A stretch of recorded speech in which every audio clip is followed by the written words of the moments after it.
Now, IRGC says it has targeted U.S. bases in the Gulf in response to attack on Sirik and Qeshm Island. The IRGC statement comes shortly after Kuwait's army had said its air defenses are confronting hostile missile and drone attacks. Bahrain, too, has activated air raid sirens. And the attacks comes hours after U.S. Central Command said that it shot down 4 Iranian one-way attack drones launched towards the Strait of Hormuz. In a post on X, the Centcom wrote that the attack drones posed an immediate threat to regional maritime traffic.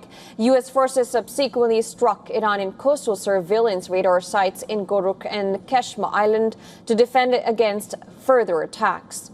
Now, the attack comes just a day after U.S. President Donald Trump vowed to end the Iran war quickly. Campaigning in rural central Wisconsin, Trump said that the U.S. will come out of the war very quickly, either through a peace deal or the very tough way, hinting at military strikes. We're at a point we're going to come out of Iran very quickly, and it's going to be very strong, one way or the other, whether it's a piece of paper or the very tough way, okay? The very tough way is maybe the easier way, but we're going to come out and your fertilizer prices are going to go way down, just like they were 4 months ago. Now, separately, in an interview to NBC News, Trump said that Iran still has 21 to 22% of its missiles left, adding that it's a lot of missiles. They have some missiles, they have some drones. I would say percentage-wise, maybe 21, 22% of their missiles. It's a lot of missiles, but it's not what it was when we first attacked. So you're saying they have 21, 22% of their missiles left? Correct, yes. Okay. From the Iranian side, Foreign Minister Abbas Araghchi has once again reiterated that the truce in Iran will be conditional upon a truce in Lebanon.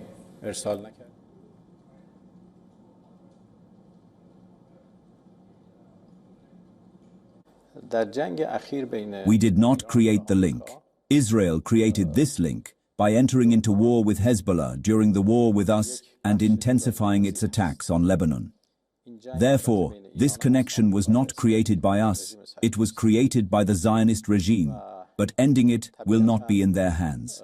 This war will end when it also ends in Lebanon. This is our clear position. This was our position on the ceasefire, and this is our position on ending the war. Mohsen Razai, who is a military advisor to Iran's supreme leader, said in an exclusive interview to CNN that the Iran-U.S. deal now hinges on the Trump administration agreeing to release $24 billion in frozen Iranian assets. Razai labeled the Iranian demand as a test of trust. Further, Iranian President Masoud Pezeshkian shared an image on X with a Persian text which reads, and I'm quoting, "The Cyprus remains, but the storm ends."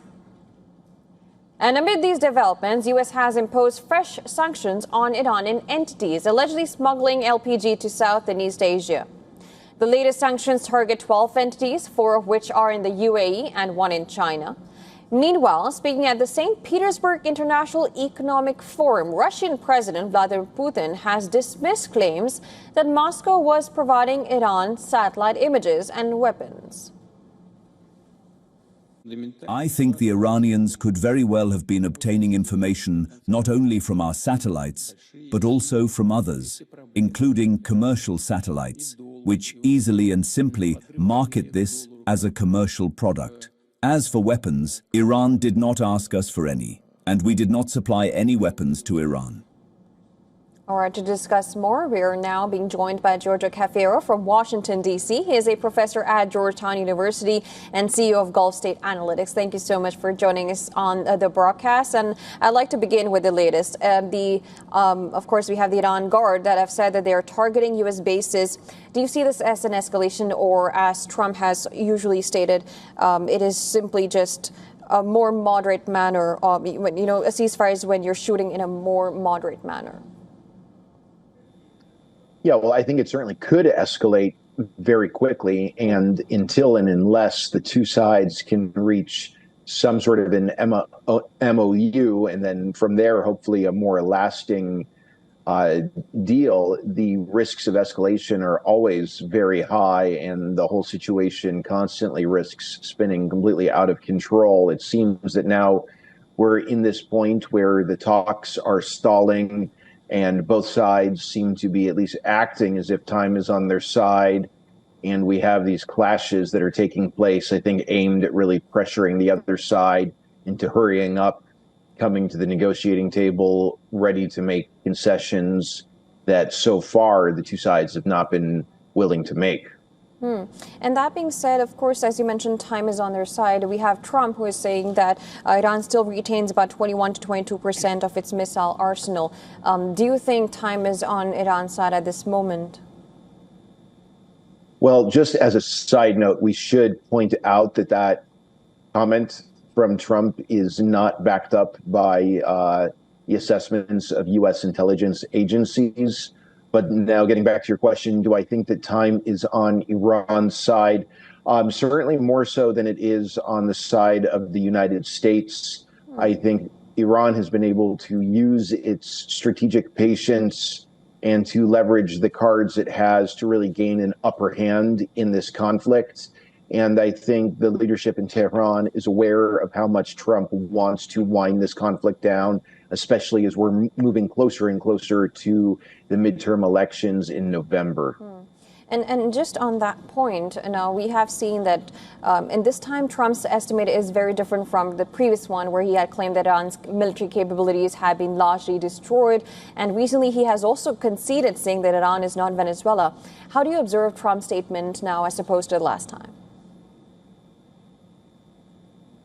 Well, I mean, I do think ultimately, despite certain things he has said, Trump is sort of coming to terms with reality here and understanding that there will have to be some painful concessions that Washington makes to Tehran if this conflict is to move in a diplomatic direction and move towards some sort of an agreement to freeze the conflict for a period of time. That's definitely what Trump wants. And this is how I'm reading some of the steps that the U.S. seems to be taking. However, at the same time, there's a lot of pride that has to get swallowed when the U.S. is making concessions to Iran. There are a lot of political pressures on Trump to not make concessions to Iran. This is especially the case when it comes to the issue of frozen Iranian assets. Trump clearly, if Trump is going to enter into some sort of a new deal with Tehran, he's going to really want to try to make it seem like it's fundamentally different from the 2015 JCPOA. And Trump certainly doesn't want to come across as a leader who is weak and is coming to make concessions from the standpoint of being weak vis-a-vis Iran. So I think these factors help explain why things are moving very slowly. But the main point here is that I do think Trump and at least some in his administration have bitterly and reluctantly come around to accepting the reality of this situation, which is that winding down the war diplomatically will require making some concessions to the Islamic Republic that Trump certainly did not want to make when this conflict began. And Trump did say that he wants to end this war rather on paper, but in the same line he said he will end it one way or the other, and the other one is tough. Does that suggest that if diplomacy does not become fruitful, then U.S. is very ready to militarily handle it? Absolutely. The Trump administration does not want Iran to believe that the U.S. will negotiate at all costs. The White House certainly wants the leadership in Tehran to fear that the Trump administration is considering abandoning diplomacy and trying to pursue a military solution. The thing, though, is the United States did not achieve some decisive victory earlier on in the war when it was pursuing a military solution. So I think there are some serious I think the Iranians believe that they're kind of calling Trump's bluff right now, thinking that if the U.S. was not able to impose a military solution on Iran earlier in the conflict, it's not realistic to think that the U.S. could do so now. Nonetheless, the message from the Trump administration is that if Iran doesn't hurry up and make more concessions, the U.S. will have no problem resuming intense military operations against Iran at some point soon. All right, we'll have to leave it at that. Thank you so much for joining us on the broadcast and giving your insights. I very appreciate it. Good to be with you. Thank you.